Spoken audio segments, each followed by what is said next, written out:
No one expected this to happen. After his shooting slump, Al Horford arises and wakes up for the Boston Celtics when they need him most, hitting 6 threes and balling out for the Celtics as they get the gentleman's sweep versus the Cleveland Cavaliers, 113-98, securing Game 5 at home, and now be awaiting their 6th Eastern Conference Finals in the last 8 years. We're going to be diving in and breaking on all this impactful stuff, how Al Horford was fantastic for the Celtics as we prepare for the Eastern Conference Finals. As you guys know, we do those live watch-alongs on the channel. We had one for tonight. If you want to make sure you stay up to date, keep checking in on those. We'll have those for the Eastern Conference Finals for next round and possibly the Finals if the Celtics do make it that far. We'll have a radio live watch-along as well, kind of breaking down, doing a little bit of a call-in, getting your thoughts and opinions on the preview for the Eastern Conference Finals. So make sure to stay tuned for that as well. But as you guys know, let's get into the topic at hand today. Make sure to grab a snack as it's going to be a jam-packed episode. Without further ado, Al Horford, we love you.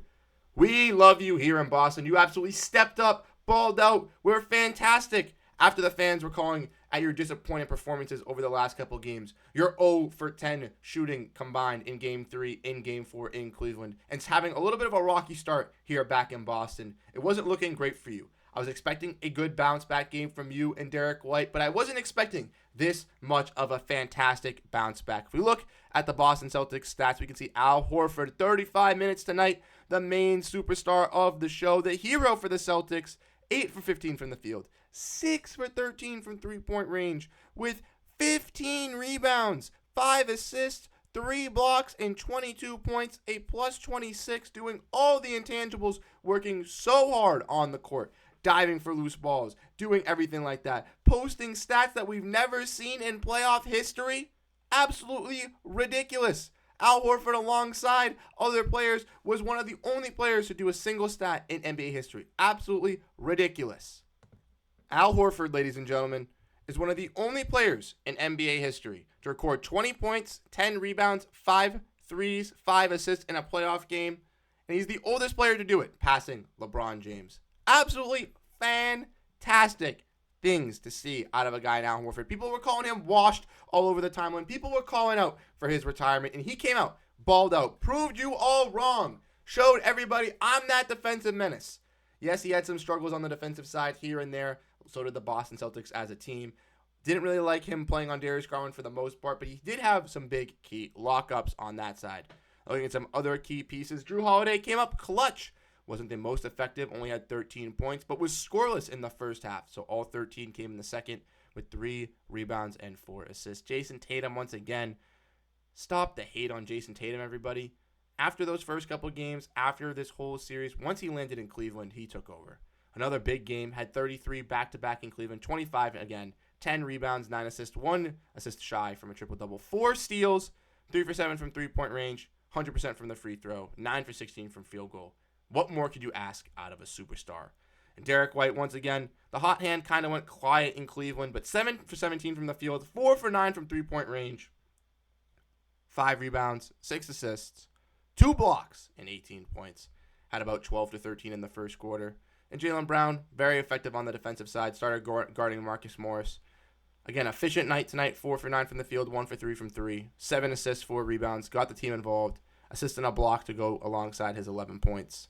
And then if you look at the bench, we can see obviously Luke Kornet did have a good offensive game. Not the greatest defensively, as Evan Mobley clearly cooked him. But Pritchard started to heat up, 3 for 4 from three-point range, had 11 points with a rebound before the start of the fourth quarter, We're looking at the Cavaliers. We can see, obviously, it was an Evan Mobley masterclass, 33 points, 7 rebounds. People saying that Evan Mobley's not good on offense don't know what they're talking about.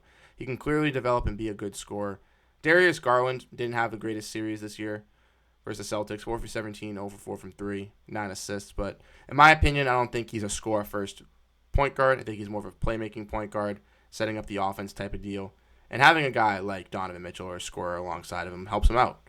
But guys like Max Strus, Karis LeVert didn't come to show. But Marcus Morris, in his revenge game, gave the Celtics a big-time scare today, not going to lie. 10 for 13 from the field, 5 for 6 from three-point range. Was hitting smothered shots, wide-open shots, 25 points with 2 steals. Really worked himself for a contract for next offseason as he was on a vet minimum with the Cleveland Cavaliers. Now, looking at the team stats for this game, we can see the Celtics shot better from the field, 3-point percentage, from free throw percentage, out-rebounded this Cleveland Cavaliers team, basically took care of everything they needed to.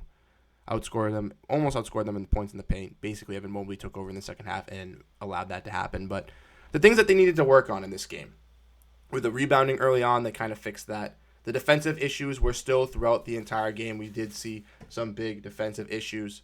But the Boston Celtics, once again, ladies and gentlemen, let's tip like we did for the Houston and the Miami Heat. Let's tip our cap off to those Cavaliers fans. But let's get out this broom and get the gentleman's sweep going, because it happened, ladies and gentlemen.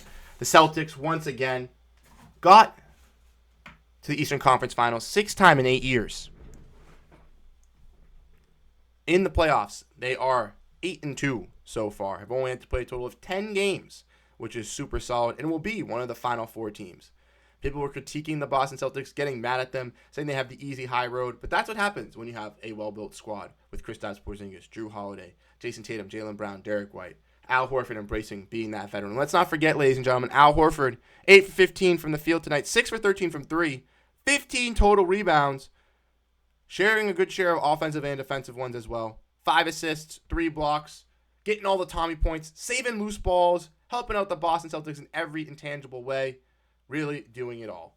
Celtics, only thing I have to say going into the next series, some things we need to tweak and work on from this series, is getting our offense a little bit better into rhythm. With no Donovan Mitchell, with no Karis LeVert, with no Jarrett Allen, these Game 4 and Game 5 should have been easy blowouts. And even though it was a 14-point win and they did come alive in the fourth quarter, this game felt a lot closer for a majority of the game. And in the first half, felt like it could have went either other way. So I'm glad that the Celtics got it done. They wrapped up the series. Don't have to fly back to Cleveland. Don't have to worry about Kristaps Porzingis traveling. They'll be A-okay. They're going to stick in Boston. Await this Knicks versus Pacers series. Game 6 is on Friday. Will the Knicks finish it up and await the Boston Celtics in the Eastern Conference Finals? Or will we have to wait for a Game 7? Let me know what you guys think down below. I'm hoping for the best. Game 7. Allow the most competition. Allow them to get beaten and battered up against each other, the Knicks and the Pacers, and await the Boston Celtics. But as you guys know, before we end the video, before we sign off, we have to get to the comment of the day. Drop down your thoughts down below about Al Horford, his game-changing performance tonight. Absolutely electrifying, taking over for the Boston Celtics. I've preached that he could be a starter in this league, and he's proven me once again that he holds that value to his name. People calling for his retirement. This man can be a key player for a while. But let's look at the comment of the day from Live Gun 5572, one of our loyal supporters, trying to stream today. Once again, shout out to you. Saying Sam Cassell doesn't need to be the next scapegoat. Talking about Sam Cassell in our latest video, where it would be brutal for the Boston Celtics if they lost him. As you guys don't know, we did get some more news about it today. We made a video, so check it out if you didn't. But Sam Cassell is going to be interviewed by the Lakers for their head coaching job, along some others, not just Sam Cassell, but some other assistants. James Borrego. Obviously, I believe Kenny Atkinson's another name. J.J. Redick was another name that they're interviewing. But our guy, Sam Cassell, is one of them. And he was saying he's going to be the next scapegoat for the Lakers if he gets hired. And I think so as well. We did get some more confirmation. The Celtics did give, full confirmation for the Lakers to interview him. So they will have an interview with Sam Cassell. It will get happened. But the Celtics already lost one assistant in Charles Lee to the Charlotte Hornets. They've lost assistants in the past. And even though I've made it a key that if the Celtics lose the assistants, it's not going to be a big deal. They'll be able to get some good assistants. I desperately don't want to see the 2 assistants that Joe brought in to change this culture leave in the same offseason. So let me know what you guys think down below in the comment section. How are you guys feeling? Once again, the Boston Celtics, ladies and gentlemen, are once again to the Eastern Conference Finals. 6th time in 8 years. They will be back. They will be there, and they'll be awaiting either the number 2 seeded New York Knicks or the number 6 seeded Indiana Pacers. I think that both teams will bring us a challenge, bring us a different kind of scheme of basketball, and I'm very excited to see how it goes down. Drop down your predictions. Who do you guys want to see? How are you guys feeling about the game? Once again, I'm ecstatic. We got the gentleman's sweep. I'm feeling fantastic. No game on Friday, no live watch along there, but we will have some more live streams. We'll give you more updates, more videos, so if you guys do enjoy the content, hit the subscribe button as we're pushing for 4,000 subscribers in by the end of the playoffs. The Boston Celtics, again, once made the Eastern Conference Finals. One of the last 4 teams left in the NBA. They have secured it, and they'll be awaiting their team in the Eastern Conference. Once again, I'm Bruce Veliz. Have a great rest of your night, and go Boston Celtics. Peace out, everybody.